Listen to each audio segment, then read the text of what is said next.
자, 그리고 이제 21조를 보면은 분쟁 조정이 나옵니다. 분쟁 조정은 이제 싸우는 거죠. 싸우는 거예요. 이 계약과 관련해서 업무상 분쟁이 발생한 경우에는 관계기관의 유권 해석이나 관례에 따라 갑과 을이 협의하여 정한다.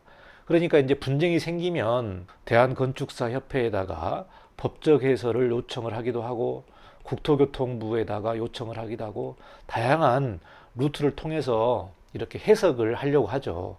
그런데 이거는 사실 법적 구속력이라든가 강제성이 없어요. 이러다 보니까 어떤 의견을 받더라도 그 의견에 대한 강제성이 없는 거예요. 그러니까 대한건축사협회에다가 어떤 의견을 요청을 해도 뭐 이 부분은 적법하다, 합법하다 이렇게 얘기를 하지만 상대방이 나 그거 인정 못하겠다, 이거 인정 못하겠다 그렇게 해버리면은 그게 아무 의미가 없는 겁니다. 물론 이제 재판을 가게 되면은 그거를 가지고 공신력 있는 기관이니까 이런 기관에서도 이렇게 해석을 했는데 당신은 이거를 인정을 안 하고 있지 않느냐라고 이제 재판장한테 호소를 할 수가 있겠죠. 예, 이런 경우에는 좀 유리한 증거 자료가 될 수도 있겠습니다. 자, 그리고 갑과 을이 협의하여 정하지 못한 경우에 서로가 이제 분쟁을 정하지 못했어요. 협의를 못했어. 이런 경우에는 건축법 88조에 보면은 건축 분쟁 전문위원회가 있습니다. 이게 국토교통부 산하에 건축 분쟁 전문위원회를 두게 되어 있고요. 이 부분에다가 이제 의뢰를 할 수가 있어요.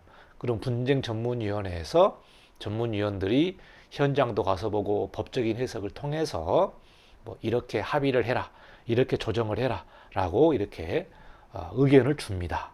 그래서 분쟁 전문 조정회가 있고요. 여기에 신청해서 이 조정에 따를 수도 있어요. 그런데 이 역시 강제성이 없는 겁니다. 강제성이 없어요. 그래서 건축분쟁조정위원회 결정에 불복이 있는 경우에는 갑 소재지의 관할 법원의 판결에 따른다. 그러니까 A 건축주가 부산에 있고 B 건축사가 서울에 있어요. 둘이 싸우게 된다. 그러면 재판이 어디서 일어나느냐? 부산에서 일어난다라고 이 표준계약서에서는 이렇게 정해놨어요. 갑 소재지의 관할 법원의 그 판결에 따른다. 이러니까 이제 서울에서는 부산까지 가야 되는 거죠. 예, 이런 부분들이 이제 재판을 하게 되면은 쉽지는 않고 이 지방 프로젝트를 할 경우에 또 지방에 가서 재판을 해야 되는 어려운 등이 있습니다. 자, 23조를 보시면은 특약사항인데요. 이게 제일 마지막이에요. 특약사항을 보면 우리가 22조까지 쭉 나오는데 거기에 정하는 사항 외에 갑과 을은 특약사항을 정할 수가 있어요. 특약사항을. 그래서 예를 들면은 뭐 설계 미팅은 몇 번으로 하자, 그리고 외관 미팅은 몇 번으로 하자, 뭐 중요한 횟수라든지 특약사항에 뭐 설계비 항목에 이 항목은 포함이 되어 있다 비용에 이 업무는 안 되어 있다 이런 것까지 갑과 을이 특약사항을 정해서 계약을 하게 되는 거죠. 그런데 이제 동네에서 보면은 업자들이 이런 표준 계약서를 사용하지 않고 달랑 2장짜리 계약을 하는 경우도 있어요, 종종. 그러니까 국토교통부에서는 이런 민사상의 이런 문제들이 많이 일어나기 때문에 이런 표준계약서를 배포를 하고 가급적이면은 표준계약서의 뭐 일부를 수정한다든지 이렇게 하기도 합니다. 그래서 어떤 건축사 사무소 같은 경우는 자기 회사의 그 계약서에 매뉴얼이 있어요. 그러니까 그 회사의 표준계약서죠. 그 대형 사무소 같은 경우는 여기에 이제 그 자문 변호사가 있습니다. 자문 변호사가 있어요. 그래서 자문 변호사가 이 계약서 문구를 다 따져보고 자기 나름대로의 표준 계약서를 만드는 경우들이 있습니다. 그러니까 나중에 여러분도 나중에 이제 설계사무소를 오픈하고 좀 계약서를 만들 때 이 표준 계약서를 가지고 좀 여기에 업무를 추가한다든지 또 별도 비용은 별도로 마련해 놓는다든지 이렇게 조정을 하면서 계약서를 만들어 놔야 돼요. 건축사들이 건축사 사무소를 오픈했는데 이 설계 계약서를 한 번도 안 보고 설계 계약하는 경우들이 많습니다. 실제로.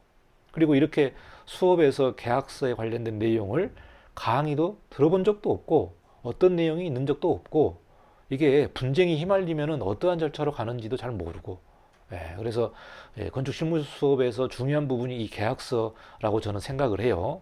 그래서 이 내용들도 좀 잘 알아보면 좋을 것 같고 여러분이 이제 사회에 나가면은 법적 분쟁에 휘말릴 수 있습니다.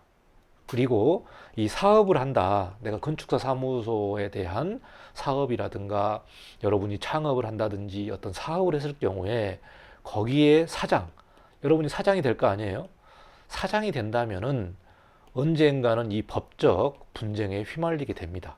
왜 그러냐면 사장을 해서 40년, 50년 비즈니스를 쭉 하는데 순탄하게 계속해서 가게 되면은 아주 나이스한 경우지만 거기에 수많은 관계자들을 만나고 다른 사람들을 만나고 계약이 이루어지고 업무를 하게 되고 마무리를 하게 되고 이런 일을 할 때에 이 법적 분쟁이 생길 수밖에 없어요. 여러분이 이제 사람을 잘 골라서 계약을 할 수도 있지만 이 계약을 하다 보면은 굉장히 좀 불량한 사람들을 만날 수도 있단 말입니다. 그리고 내 의도는 좋았는데 아니면 또 서로 싸우다 보면은 감정이 상해서 법적 분쟁으로 가는 거예요. 그리고 설계비도 못 받는 경우들도 있고 그렇기 때문에 여러분이 이제 사장이 된다면은 이런 계약서가 매우 중요하고요. 또 법적인 분쟁을 이렇게 당할 수도 있다라는 마음가짐도 매우 중요한 것 같습니다. 자,